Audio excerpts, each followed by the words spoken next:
Estamos aqui com o Mestre Gato, é um dos fundadores do grupo Senzala de Capoeira, e ele vai contar pra gente um pouquinho, né, da sua história, da sua trajetória, falar um pouquinho do grupo, falar um pouquinho da capoeira na vida do ser humano. Na época, eu tinha uns 16 anos, aí tinha um amigo meu, um baiano, Paulo Flores. A gente era amigo, tinha sido, acho que foi escoteiro junto, e depois fazia umas subidas, veio na Pedra da Gávea, fazia umas coisas assim. Aí, uma vez ele me chamou para uma festa, e na festa saiu uma confusão, e ele foi resolver esse problema lá embaixo. Aí a galera desceu toda, né, para ver.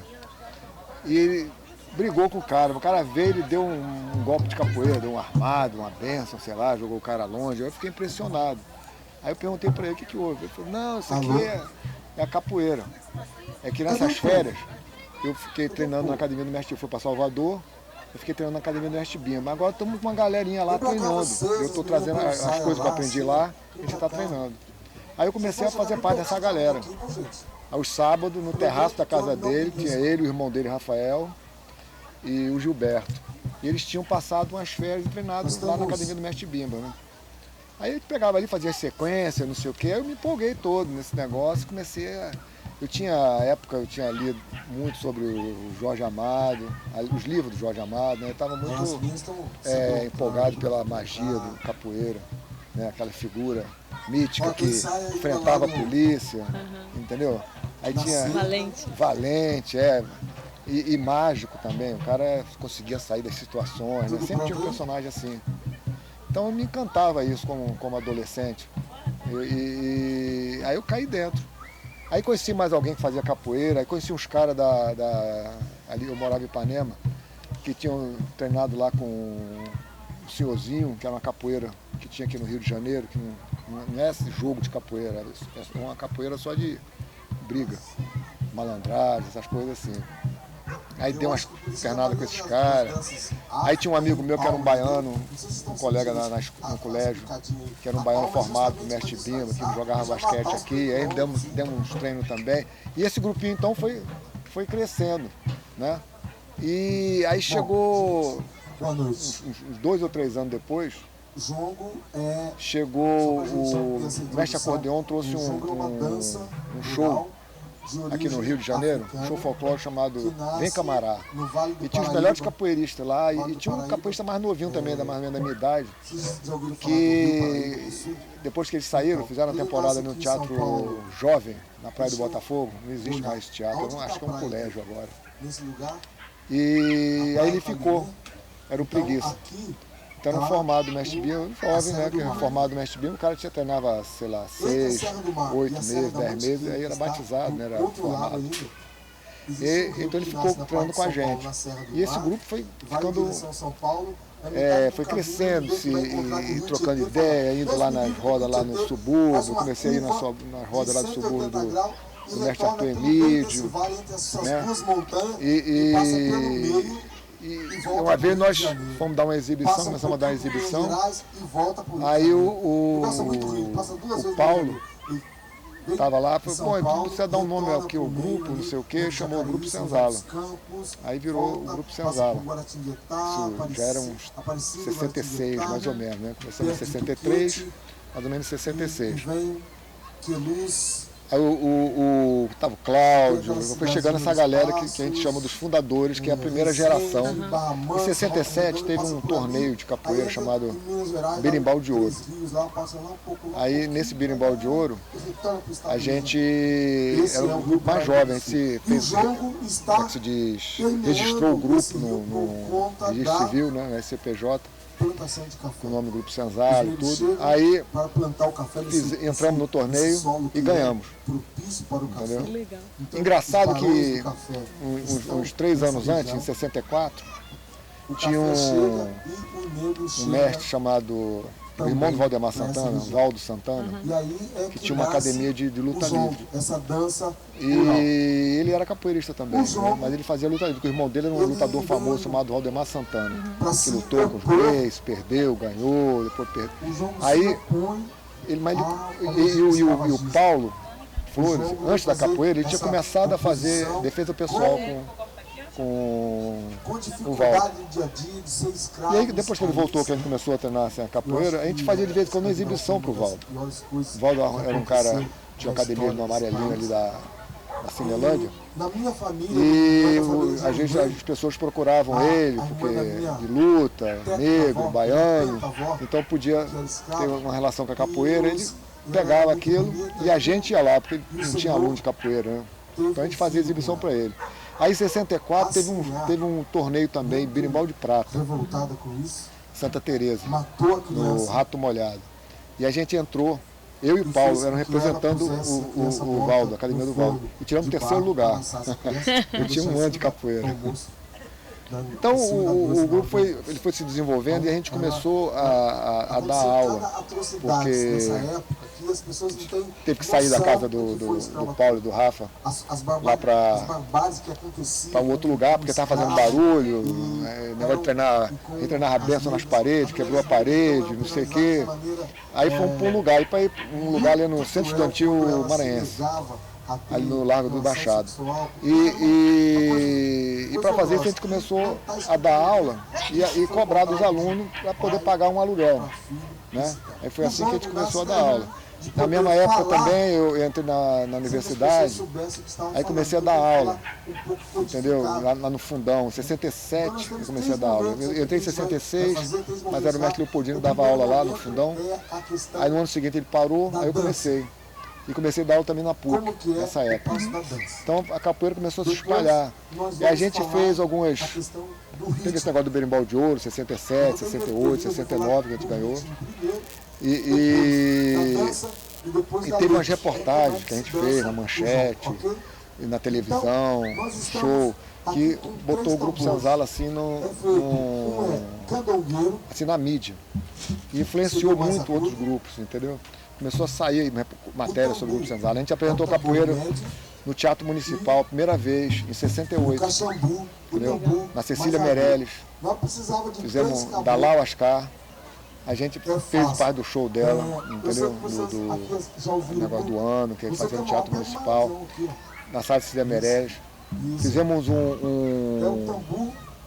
conhecemos uma época Domingos Campos, que era um professor de arte, muito bom, que tinha um trabalho maravilhoso, e ele começou a fazer um trabalho com a gente, e a gente montou um show chamado Berimbau de Ouro, no Teatro Opinião. Era um teatro de vanguarda, onde tinha se destacado com o lançamento da Maria Bethânia, né, nessa época. Então fizemos um show lá, e isso foi muito legal. Esse show, muita influência do pessoal do Vem Camaraca, né? Mas tinha capoeira, tinha maculelê, tinha os orixás, a dança dos orixás, entendeu? Fez um sucesso muito grande. Então deu um impulso no Grupo Senzala. E a gente começou a dar aula para grupos maiores de pessoas. Na época, as aulas, por exemplo, eu fui na academia do Mestre Bimba, em 68, eu me lembro que era uma sala pequena, ele dava uma aula artesanal, entendeu? Tinha, sei lá, 6, 8 pessoas cada vez. Então, a gente começou a dar aula, tinha grupos de 30 pessoas, né? Aí tivemos que começar a desenvolver alguma coisa, aí começamos a fazer uma aula, todo mundo fazendo um movimento junto, o movimento da ginga. A gente chamou de ginasticalização da capoeira, fazendo, em vez de fazer uma ginástica comum, a gente começou a usar movimentos de capoeira para exercitar os músculos, né? Então, negativa, queda de rim, AU, fazendo a ginástica usando os movimentos de capoeira, entende? E repetindo esses movimentos. E aí a gente foi desenvolvendo uma técnica que era diferente dos outros, entendeu? A gente trabalhou em função muito da regional, começou a fazer sequências um pouco diferenciadas, usando aqueles movimentos, variando. E aí o grupo cresceu muito. Foi na década de 70, ele cresceu, em 80 cresceu mais ainda, em 84, uns alunos do Peixinho, o China, um aluno do Garrincha, o China do Peixinho, o Samara do Garrincha, o Paulinho Boavio também, do Garrincha, foram para a Europa. E lá já começaram a fazer um movimento. Aí o Peixinho, Tony, Garrincha, Sorriso, começaram a ir na Europa. Acho que o primeiro encontro europeu que eles organizaram foi em 87. Fizeram um encontro lá, fizeram um projeto, Brasil em Branco e Preto, lá no festival lá no sul da França, lá tem um festival de teatro. Eles fizeram uma temporada lá e começaram a fazer isso repetidamente, entendeu? Em 89, eu passei um ano na Inglaterra, estudando, e logo no início eu comecei a dar aula de capoeira. E no início de 90, eu me lembro que eu fui um encontro europeu de capoeira, era em Amsterdã, na primeira semana do ano. Então tinha mais de 100 capoeiristas brasileiros e estrangeiros, entendeu?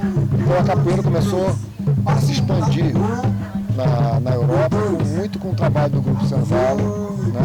A gente em 2007 comemorou, nós celebramos 20 anos da capoeira pedagógica e isso abriu um caminho que outros capoeiristas, né, também fizeram. O acordeon foi para os Estados Unidos em 80 e pouco, em 78.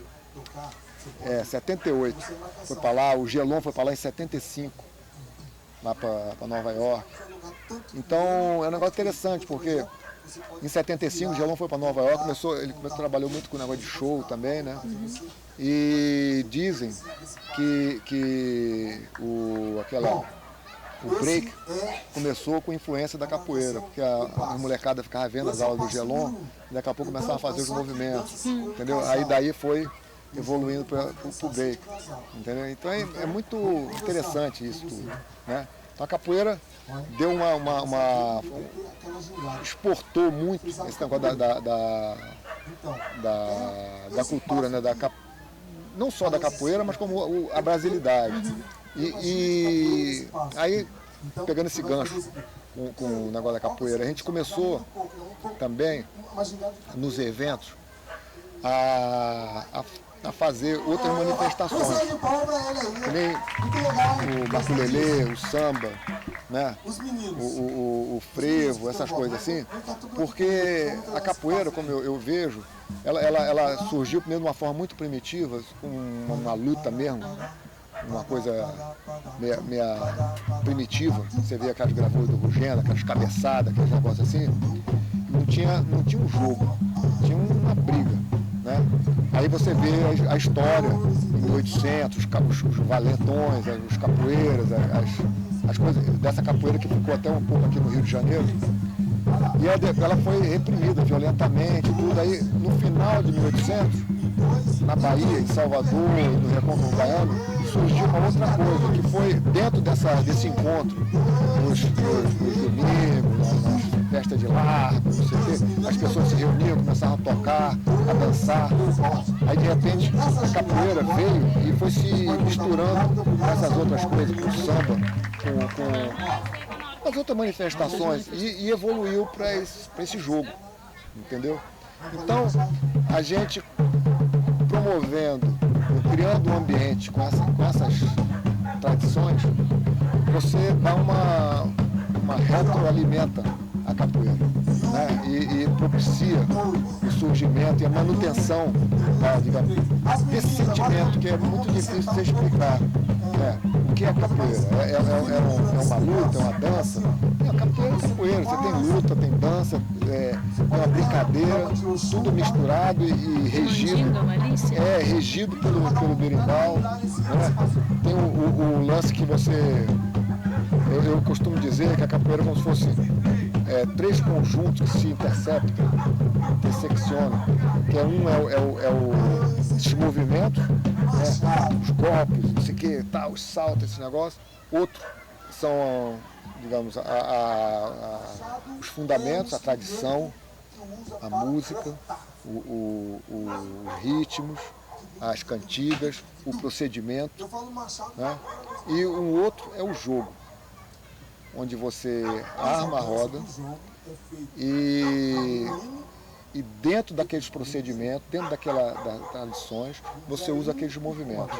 Então você cria ali então o jogo e isso junto é a capoeira. Né? Então é uma coisa ampla, não é assim explicitada de uma forma. Não, é isso, aquilo não. Tem muitas abordagens, muitas interpretações, né? E a gente tem que ter muita abertura para poder conviver, né, com as diferenças, com a diversidade e manter isso. Porque à medida que a gente chega e começa a estabelecer essas regras, você corta essas possibilidades, entendeu? Então é um negócio muito interessante a capoeira. Eu vejo a capoeira para a minha vida toda. Foi um aprendizado o tempo todo, né? Através da capoeira eu tive em muitos lugares e conheci muitas pessoas diferentes, entendeu? Mas é sempre um aprendizado. Você vai jogar capoeira, você tem que estar aberto, não pode se fechar, porque se fechar não vai sair jogo. Se você se abrir demais, você dança. Então você tem que estar esperto, você tem que perceber qual o outro. Então você tem que interagir com o outro. Então aí você vai para uma necessidade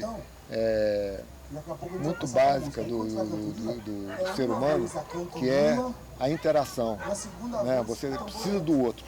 Você tem que amar o seu próximo. Eu costumo dizer isso. Então você tem que interagir com o outro. Sozinho você está perdido, você morre. Né? Então você precisa do outro. Então essa alteridade na capoeira é uma coisa, eu acho, muito legal. É uma coisa simples, mas é profunda. Entendeu? Vem lá dos nossos. E é um grande aprendizado que a capoeira traz pra gente, né? O ser humano precisa do outro. Exatamente. Então, um negócio, então você tem a roda, que negócio que parece o mundo, né? Que é redondo, e tudo volta ali pro começo e vai, e todo mundo participa, a energia que tem que fluir todo mundo, o aprender com o ritmo, e você aprender o passo, onde é que você vai pisar, mas, como é que se diz? Numa coisa intuitiva, mas educada pelo ritmo. Então o ritmo educa você acha o tempo certo. Né? E o exercício do ritmo é uma coisa importante, porque que nem o músico, se ele não exercita, ele não percebe. Né? Agora se você começa a se exercitar, você começa a perceber as notas dissonantes, né? E como é que a nota se harmoniza, né? Então o capoeirista também, ele tem que trabalhar o ritmo para ele poder se movimentar de acordo com o ritmo. E aí ele vai saber, o reflexo, é a multidimensão do movimento. Não é uma coisa reta, é uma coisa circular, né, com profundidade e nem diz um amigo meu, Tony, não, é tridimensional, porque tem um treino que é bidimensional, eu discordo um pouco dele, porque eu acho que tridimensional, nós já estamos aqui, né, largura, altura e profundidade, né, comprimento, largura e altura, já tem as 3 dimensões. Então, mas eu entendo que a maneira como um se desloca em relação ao outro, não é uma coisa só aqui assim, um do outro, entendeu? Você vai por aqui, vai por ali. É um diálogo, né? Não, e é uma percepção. Você tem que entender, o teu corpo tem que sentir qual é o movimento, qual é a distância em relação ao outro, para você poder tanto atacar quanto se defender. Né? Então tem muito essa coisa assim. Né? Mestre, o que você acha do evento que a gente tenta proporcionar para as pessoas de unir as manifestações, né? A gente traz a capoeira, a gente traz o jongo, a gente traz a dança dos orixás, a gente traz o coco de roda. O que o senhor acha dessa união, dessa mistura, desse encontro das manifestações? Eu acho isso excelente, como eu estava dizendo, que proporcionar esse tipo de encontro, você cria o ambiente, entendeu? Você recria esse ambiente dessas manifestações todas. E para cada uma delas é importante, entendeu? Cada uma delas se beneficia com isso. tanto para fortalecer, né? E como eu acho que a capoeira surgiu desse encontro, dessas manifestações todas, com características um pouquinho de cada coisa, assim. Na hora que você cria esse ambiente novamente, você revigora a própria arte, né? Aí todas as pessoas sentem isso. E esse ambiente aqui, vocês criaram aqui, eu estava achando uma maravilha esse lugar aqui. Que ótimo, muito bom, né? É muito gostoso. Muito bacana. Que maravilha. Então, obrigada, mestre, pela sua presença. Obrigada por você estar aqui somando com a gente, trazendo um pouquinho, né, do que o senhor pode oferecer em palavras, em gestos, e daqui a pouco lá tá certo. na ginga. Obrigada. Obrigado a você.